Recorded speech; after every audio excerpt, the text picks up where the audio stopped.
Hello students. आज हम royalty account में पट्टेदार की पुस्तकों में कैसे खाते बनाए जाते हैं मेनली इसको समझने का प्रयास करेंगे। इसके लिए एक व्यवहारिक प्रश्न अपने सामने है। पिछले वाले वीडियो में हमने एनालिटिकल टेबल कैसे बनाई जाती है उसको डिटेल में समझा था। तो आज मैंने एनालिटिकल टेबल को पहले से ही प्रिपेयर कर दिया है और उसके बाद में हम एनालिटिकल टेबल के आधार पर जो राशियां आती हैं इसमें वो खातों में किस प्रकार से दर्शाई जाती है, कहां से हम उसको लेते हैं, ये बात अच्छे से समझने का प्रयास करेंगे। प्रश्न अपने पास में इस प्रकार है कि x है वो पट्टेदार है और y है पट्टेदाता। तो x की बुक्स में हम खाता बनाएंगे, पट्टेदाता जो है वो y है। यहाँ पर 1 जनवरी 2011 को ये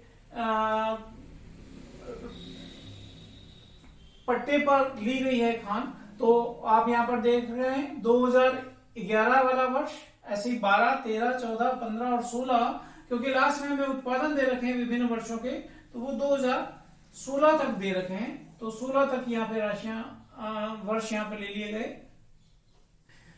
रॉयल्टी है 20 रुपए प्रति टन के हिसाब से। उत्पादन अपने को दे रखा है क्रमशः, ये यहाँ पर लिखा हुआ है, यही राशियां उत्पादन की वैल्यूज यहाँ पर लिखी हुई हैं। और रॉयल्टी की कैलकुलेशन इसको 20 रुपए प्रति टन के हिसाब से गुणा कर दें, जैसे कि 300 को 20 से गुणा कर दें तो कितना आ जाएगा 6000। ऐसे ही 450 दिया हुआ है, इस 450 को 20 से गुणा कर दें तो 9000। तो एक्चुअल रॉयल्टी की राशि रुपयों में यहाँ पर ये कैलकुलेट इस प्रकार से की गई है। फिर इसमें रॉयल्टी में ये एक कंडीशन और है, subject to minimum rent of rupees 18,000। तो मिनिमम रेंट तो 18,000 हो गई होगा। आप यहाँ पर देख रहे हैं पहले वर्ष में, दूसरे वर्ष में, तीसरे वर्ष में, चौथे वर्ष में 18,000 दर्शा रखा है। लेकिन उसके बाद में अपने को ये भी कहा गया है कि अगर हड़ताल होती है तो पट्टेदार क्या करेगा, वास्तविक कार्य दिवसों के अनुसार मिनिमम रेंट को समायोजित कर सकेगा और तालाबंदी के अवधि के दौरान उस अवधि हेतु केवल 50% मिनिमम रेंट ही देय हो जाएगा। तो ये कैलकुलेशन हमने यहां पर लिखी है, मिनिमम रेंट की कैलकुलेशन कौन से वर्ष में, 2015 और 2016 में, क्योंकि यहां पर आपने को प्रश्न दे रखा है कि 2015 में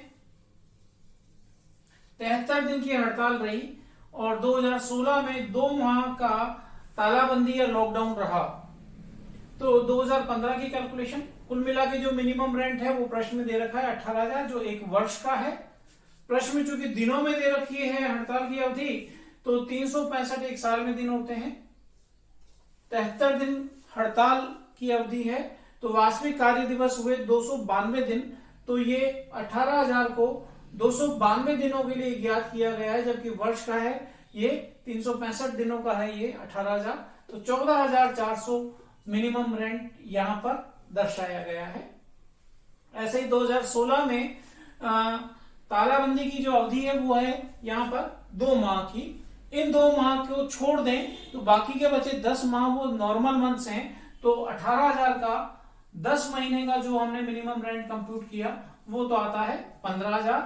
और इन 2 तालाबंदी लॉकडाउन के पीरियड के 2 महीने का जो रेंट है वो 2/12 18,000 का करें, 18,000 मिनिमम रेंट है। और इसका 50% प्रश्न में कह रखा है कि तालाबंदी के समय में 50% ही मिनिमम रेंट वसूल किया जाएगा, वो हो जाएगा 15,000।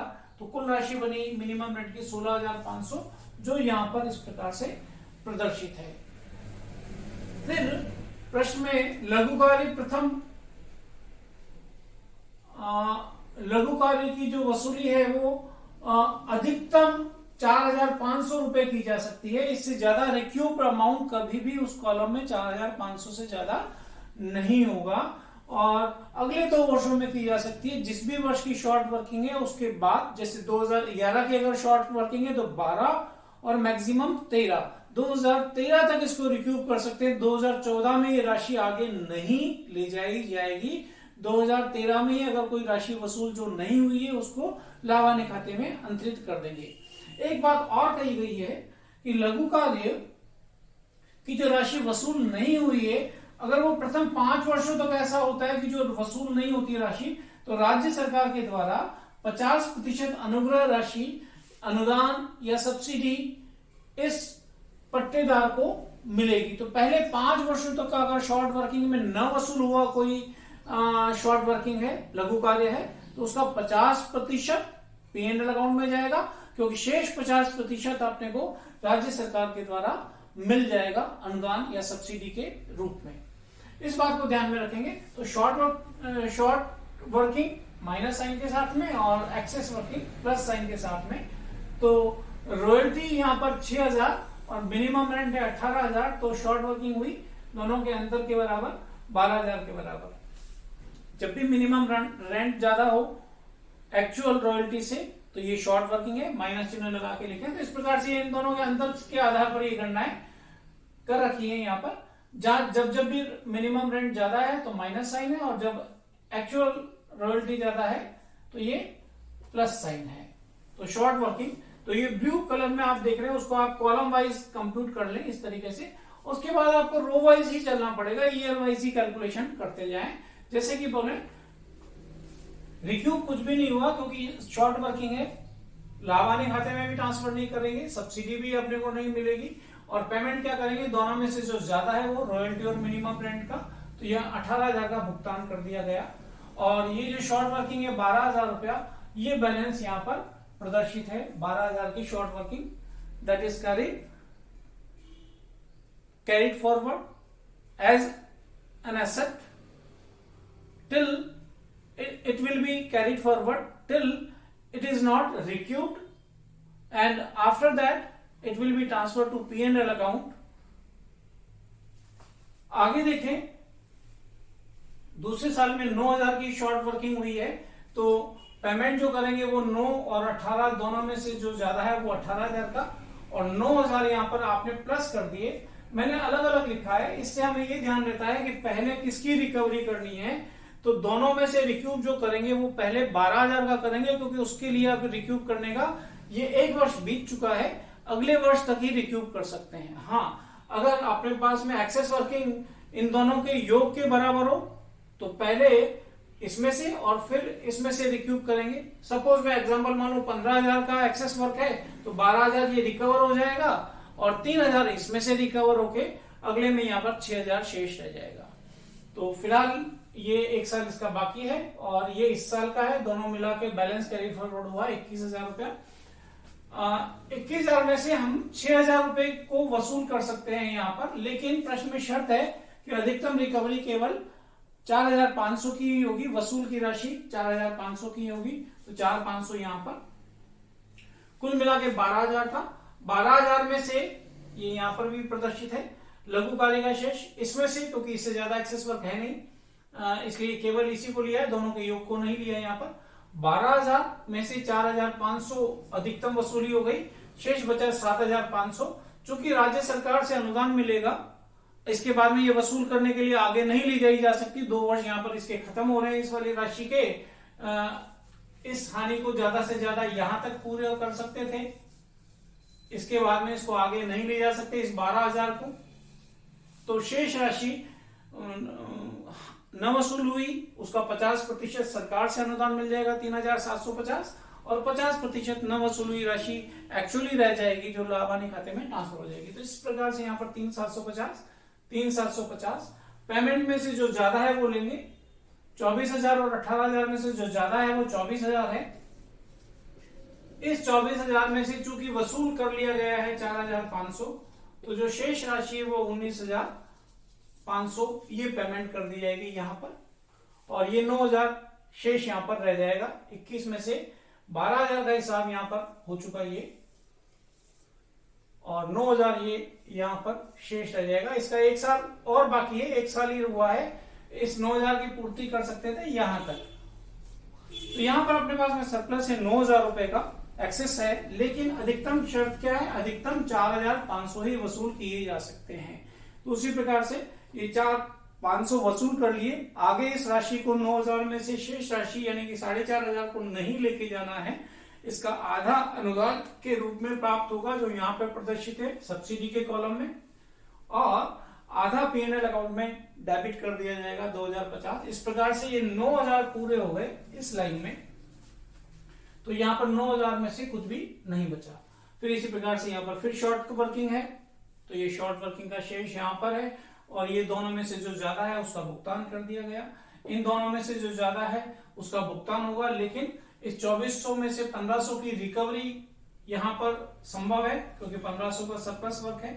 तो 18,000 में से 1500 सरप्लस को अगर अपन माइनस कर देते हैं तो ये भुगतान 16,500 यहां पर हो गया, और 2400 में से 1500 की रिकवरी हो गई तो 900 रुपया यहां पर शेष है। अभी 1 वर्ष और है इस 900 की रिकवरी को, आने वाले वर्ष में अगर सरप्लस होता है तो वहां पे रिकवरी हो जाएगी। इस प्रकार से एनालिटिकल टेबल बना लेने के उपरांत हमें खाते बनाने हैं।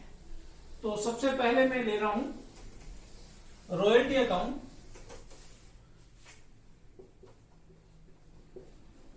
रॉयल्टी अकाउंट में पहला जो वर्ष होगा वो 2011 होगा। 1 जनवरी को ये खान ली गई है रॉयल्टी के ऊपर, तो 31 दिसंबर को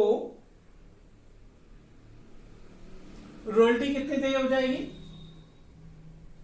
रॉयल्टी देय होगी जो दोनों में से उत्पादन जो किया है वो 6,000 रुपए का।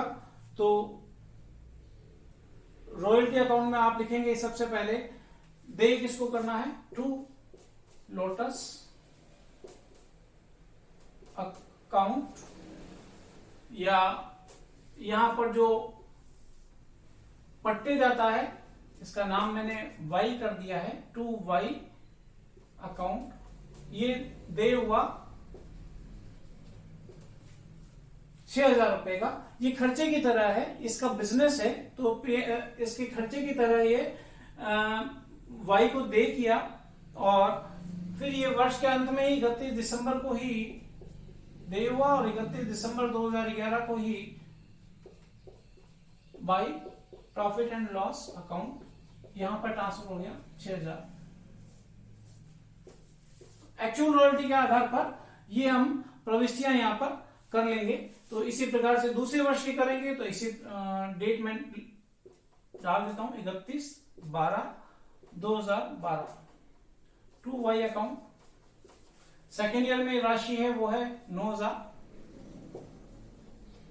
और 31 दिसंबर हर बार 2012 इस बार बाई P&L अकाउंट ये राशि हो गई 9,000। दूसरा साल हो गया। ऐसे ही तीसरा साल 24,000 लिखा जाएगा।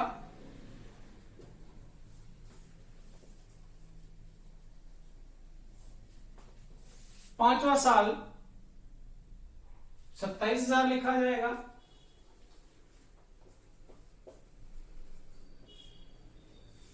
छठा साल 12,000 लिखा जाएगा।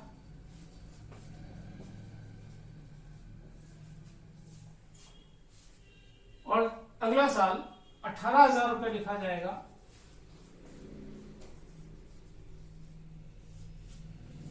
हर बार यही करना है अपने को, टू वाई अकाउंट दे बनाना है इस राशि को, और ये लाभानी खाते में इसको रॉयल्टी खर्चे की तरह लिखा जाना है। तो ये खाता बन जाएगा किसके आधार पर? एक्चुअल रॉयल्टी के आधार पर रॉयल्टी अकाउंट बना लिया जाता है।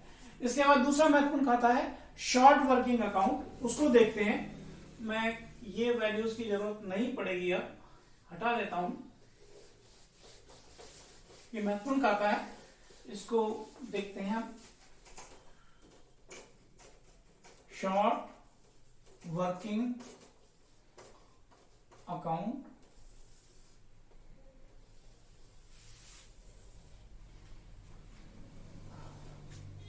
शॉर्ट वर्किंग में सबसे पहले है सन 2011। तो 2011 में 31 दिसंबर को 31/12/2011 को टू एक्स लिमिटेड, देखिए आपने 6,000 रुपए से तो वहां कर दिया, कुल मिला के चुकाना है 18,000 रुपया। एक्स लिमिटेड की बुक्स में हम बना रहे हैं, तो वाई लिमिटेड, यहां पर भी सब जगह पे क्या था, रॉयल्टी अकाउंट में टू वाई लिमिटेड। एक बार मैं वापस दर्शा देता हूं, कितना था 6,000 रुपया। अब यहां पर शॉर्ट वर्किंग यानी इस वाले कॉलम से लेके आते हैं 12,000 रुपया। तो देखिए ध्यान से कितना हो गया, 12,000 शॉर्ट वर्किंग के मार्फत और 6,000 वाई लिमिटेड के यहां पर रॉयल्टी के मार्फत कुल मिला के दिया हुआ। तो इसके आप प्रविष्टि देख सकते हैं, रॉयल्टी अकाउंट दिया to Y limited, royalty account दिया टू वाई लिमिटेड, यहां देख सकते हैं शॉर्ट वर्किंग अकाउंट दिया टू वाई लिमिटेड। अगर अपन इसको मिक्स कर दें तो ये प्रविष्टि हुई, रॉयल्टी अकाउंट दिया 6,000, शॉर्ट वर्किंग अकाउंट दिया 12,000, टू वाई लिमिटेड 18,000, जो उसको दे हुआ है वो 18,000 रुपया भुगतान करेंगे। तो प्रविष्टि क्या हो जाएगी कि वाई लिमिटेड अकाउंट दिया टू बैंक, जब उसका खाता बनाएंगे तो वाई लिमिटेड अकाउंट दिया टू बैंक कितना भुगतान कर देंगे, दोनों के योग के बराबर 18,000 रुपए का भुगतान हम वहां पर करेंगे। तो ये ध्यान रखें, ये बाइफर्केशन हो गया इस तरीके से, रॉयल्टी और शॉर्ट वर्किंग के थ्रू ये ड्यू बनेगा 18,000 रुपया। क्या किया हमने, इसको बैलेंस के रूप में यहां पर रखा, देखो 12,000 को इसको, तो 31 दिसंबर 2011 को बाई बैलेंस सीडी 12,000 रुपया, और यह खाता यहां पर इस वर्ष के लिए बंद हो गया। फिर इस बैलेंस सीडी है तो आप सबसे पहले 1/1/2012 को बैलेंस को लेके आइए, टू बैलेंस नोट डाउन 12,000, और अगर इस बार फिर शॉर्ट वर्किंग हुई है तो उसी प्रकार से टू वाई लिमिटेड, वर्ष के अंत में होंगी, बैलेंस बीडी के अलावा सारी प्रविष्टियां वर्ष के अंत में ही हो रही है। दूसरे वर्ष का है यहाँ पर 9,000 रुपया, तो ये 9,000 रुपया कुल मिला के 12 और 9 21,000 रुपया हुआ। और अगर आप यहाँ पर देख ले और बैलेंस मिल जाए, इसका मतलब बीच में और कोई ट्रांजेक्शन नहीं हो रहा है, और इसको यहाँ पर बतलाना है बाई बैलेंस सीडी 21,000 रुपया। ये खाते का योग इस प्रकार से मिल जाएगा, और ये 21,000 रुपये यहाँ पर प्रदर्शित है, ये वाला। ऐसी बीडी 1/1/2013 को टू बैलेंस बीडी तीसरे वर्ष में पहले ये 21,000 रुपए लेके आइए। देखिए खाते का नाम है शॉर्ट वर्किंग और ये है एक्सेस वर्किंग। तो शॉर्ट वर्किंग में एक्सेस वर्किंग सीधे इसमें एंट्री उसकी नहीं आएगी। ये 21,000 का क्या किया, 21,000 में देखिए तीसरे वर्ष में कुछ रिक्यूब किया, कुछ लाभानी खाते में डाला लॉस की तरह, और कुछ के अगेंस्ट में सब्सिडी प्राप्त की, और इससे ये 21,000 रुपया का समायोजन किया और शेष अपने पास में रह गया 9,000 रुपया। तो इसको प्रविष्टि में यहाँ पर ले लें बाई, जो रिक्यूब हमने किया वो किससे किया, वाई लिमिटेड से। लैंडलॉर्ड को इतना पैसा कम देंगे अपन, कितना रिक्यूब किया वो यहां इस कॉलम से लीजिए 4,500। फिर लाभानी खाते में कितना डाला, पीएनएल अकाउंट में कितना डाला, पीएनएल अकाउंट दिया टू शॉर्ट वर्किंग, ये यहां पर लिखा हुआ है 3,750। फिर सब्सिडी के रूप में से अपने को कितना मिला, शॉर्ट वर्किंग के नाम से ही मिला है ये भी अपने को। तो बैंक बाई बैंक सब्सिडी है ये, बैंक अकाउंट सब्सिडी यहां पर लिखा हुआ है ये, तो 3,750। इस प्रकार से ये 12,000 का समायोजन तो ये हो गया। अब बचा शेष 9,000 जो देखिए बैलेंस के रूप में प्रदर्शित है, तो यहां पर भी यही आएगा बाई बैलेंस सीडी 9,000 रुपया। और इस प्रकार से ये योग करेंगे तो 12 और 9 21,000, और इधर भी 12 और 9 21,000 ये वाला करेंगे अगर, तो डेबिट साइड में 21,000 पहले से ही प्रदर्शित है, तो ये खाता मिलेगा 2013 में इस प्रकार से। फिर बैलेंस सीडी है तो लेके आइए 1/1/2014 को टू बैलेंस बीडी 9,000 रुपए का शेष यहां से लेके आइए। इस वाले वर्ष में क्या हुआ, 2014 वाले वर्ष में क्या हुआ कि हमारे पास में फिर सरप्लस वर्क है, एक्सेस वर्क है। एक्सेस वर्क को शॉर्ट वर्किंग से कोई संबंधित नहीं करना है। हाँ, इसमें से अगर कोई राशि रिक्यूब हुई है तो वो यहां पर आएगी इसी प्रकार से। तो फिर वापस देखिए बाई वाई लिमिटेड, रिक्यूब किससे किया, लैंडलॉर्ड को पैसा कम देना पड़ेगा, कितना रुपया, 4,500 रुपया, वो 4,500। जो लाभानी खाते में लेके गए बाई P&L अकाउंट 2250, और सरकार से जो अनुदान की राशि प्राप्त हुई है 50%, वो बैंक में जमा होगी। ब्रैकेट में आप यहां पर सब्सिडी दर्शा सकते हैं 2250। ये कितना हो गया? 9000 रुपया। ये 9000 रुपया पूरा का पूरा कंप्लीट हो गया, 9000 रुपया। और उसके बाद में कोई शेष यहां पर बैलेंस सीडी नहीं रहा, क्योंकि यहां पर भी कोई राशि नहीं है, तो यहां पर बैलेंस सीडी भी आपको नहीं दिख रहा है। 2014 के बाद में 2015 में ओपनिंग बैलेंस नहीं है, तो 31 दिसंबर को दर्शाएंगे। शॉर्ट वर्किंग फिर हो गई है यहां पर, तो शॉर्ट वर्किंग को कैसे दर्शाते हैं? To Y limited landlord account, to landlord account, और ये हो जाएगा 2400 रुपए से। 2400 का 2400 शेष है, ना इसमें से रिक्यूब हुआ, ना P&L में, ना सब्सिडी। तो यहां पर 31 दिसंबर को बाई बैलेंस सीडी 2400 रुपया, ये खाता बंद हो गया। यहां पर 2015 का बैलेंस सीडी था, तो एक को लेके आएंगे, जनवरी को लेके आएंगे 16 को, टू बैलेंस बीडी 2400 रुपया, और इस 2400 रुपए का समायोजन उसमें से 1500 रुपए रिक्यूब कर लिए। किससे किए? लैंडलॉर्ड से। बाई लिमिटेड अकाउंट, इससे अपने 1500 रुपए रिक्यूब किए, और बैलेंस सीडी रह गया अपने पास में बाई बैलेंस सीडी 900 रुपया, क्योंकि योग है 2400 रुपया। तो ये 900 रुपया यहां पर प्रदर्शित है। तो इस प्रकार से हम बना लेते हैं शॉर्ट वर्किंग का अकाउंट, जिसमें महत्वपूर्ण बात ये, इस कॉलम से वैल्यूज आती जा रही हैं, परंतु एक्सेस वर्क इसमें नहीं आता, सरप्लस नहीं आता। और ये जो रिक्यूब करने की जो चीजें हैं और लाभानी खाते में या सब्सिडी प्राप्त हुई, तो ये चीजें हैं वो यहां पर हैं, और जो शेष है यहां पर आपको दर्शा रखे हैं, ये बैलेंस सीडी के रूप में यहां पर सेम अमाउंट यहां पर आते हैं। तो खाते अपने आप ही मिलते जाएंगे अगर आप इस प्रकार से बनाते हैं। इसी प्रकार से अब हम एक लैंडलॉर्ड का अकाउंट और बना लेते हैं। In the books of X, lessee की पुस्तकों में, पट्टेदार की पुस्तकों में पट्टेदाता का खाता Y limited account. In the books of lessee account of landlord. Landlord को हम पैसा दे करते जा रहे हैं हर बार, थोड़ा एक्चुअल रॉयल्टी के नाम से, रॉयल्टी के खाते में हमने लिखा हुआ है, थोड़ा एक्चुअल रॉयल्टी के नाम से और थोड़ा शॉर्ट वर्किंग के नाम से हर बार दे कर रहे हैं, और उसको हम चुका रहे हैं, ये संबंध है। और साथ में ही जब हम रिक्यूब कर रहे हैं तो उसके बैलेंस को रिड्यूस कर रहे हैं। ये यहाँ पर सारी चीजें इस प्रकार से प्रदर्शित होंगी।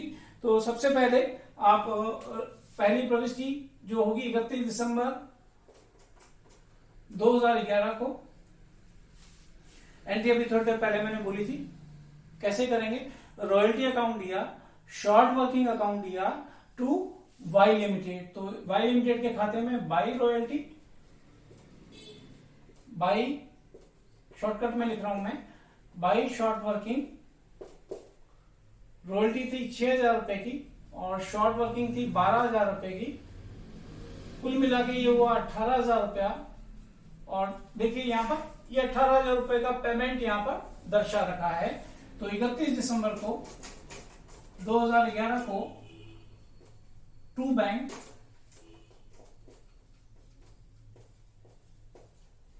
18,000 रुपया, और इस प्रकार से ये खाता बराबर हो जाएगा पहले साल का। इसी बात को ध्यान में रखते हुए अन्य वर्षों में भी प्रविष्टि करनी है। हाँ, रिक्यूब अगर कहीं है तो वो भी इस खाते में आएगा, प्रभावित करेगा। ऐसे ही हर बार 31 दिसंबर को एंट्री करनी है। बाई रॉयल्टी दूसरे वर्ष में कितनी हुई होगी? 9,000 रुपया।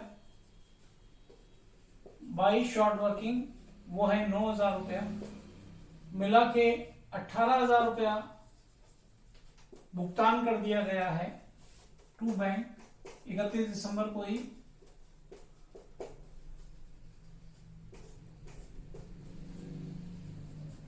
ऐसे ही अगले वाले तीसरे वाले साल 2013 में आ जाए तो 13 में देखिए 2013 में क्या होगा, रॉयल्टी कितने हजार रुपए की है, 24,000 रुपए की बाई रॉयल्टी के खाते में देखिए आप 24,000 रुपया हमने दर्शा रखा है वाई लिमिटेड के सामने, तो ये 24,000 रुपया हो जाएगा। इसमें से शॉर्ट वर्किंग को रिक्यूब किया है ये, तो टू शॉर्ट वर्किंग ब्रैकेट में आप चाहें तो रिक्यूब दर्शा दें 4,500 और शेष जो है वो भुगतान कर दिया गया है वो है 19,500, ताकि इन दोनों का योग होगा 19 और 5 24,000, दोनों पक्ष बराबर हो गए। टू बैंक ये भुगतान हो गया। ऐसे ही 2014 में ले लें तो बाई रॉयल्टी, यहां पर भी 1 2 3 चौथा वर्ष है, 1 2 3 चौथा वर्ष है, तो यहां पर भी एक्सेस वर्क है 18 और 9 27,000 रुपए की रॉयल्टी आपने वहां पर दर्शाई है, तो रॉयल्टी 27,000 रुपए यहां पर आ जाएगा। और इसमें से फिर शॉर्ट वर्किंग को रिक्यूब किया है, टू शॉर्ट वर्किंग रिक्यूब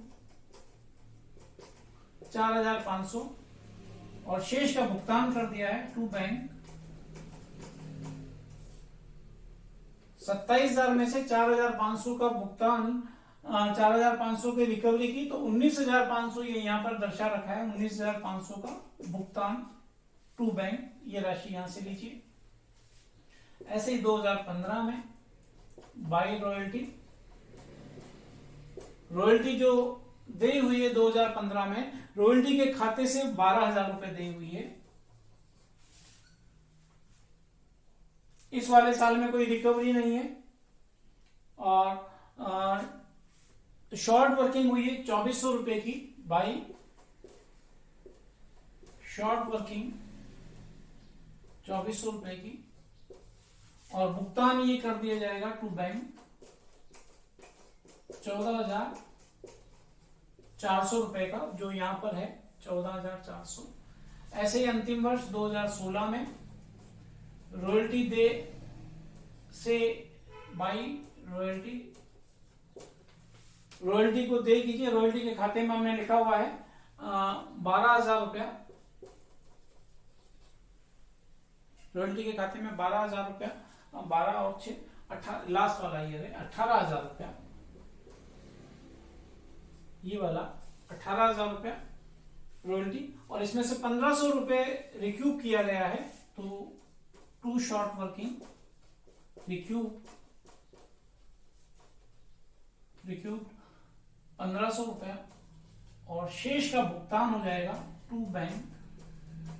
अगर यहाँ पे बैलेंसिंग फिगर आप निकालें 18,000 में से 1,500 रुपए को कम कीजिए तो कितना आ गया 16,500, और चेक कीजिए कि यही 16,500 यहाँ पर भी प्रदर्शित है। तो यहां से ये राशियां भुगतान की आती हैं सारी टू बैंक, यहां पर ये सारी राशियां टू बैंक के मार्फत दर्शा रखी हैं।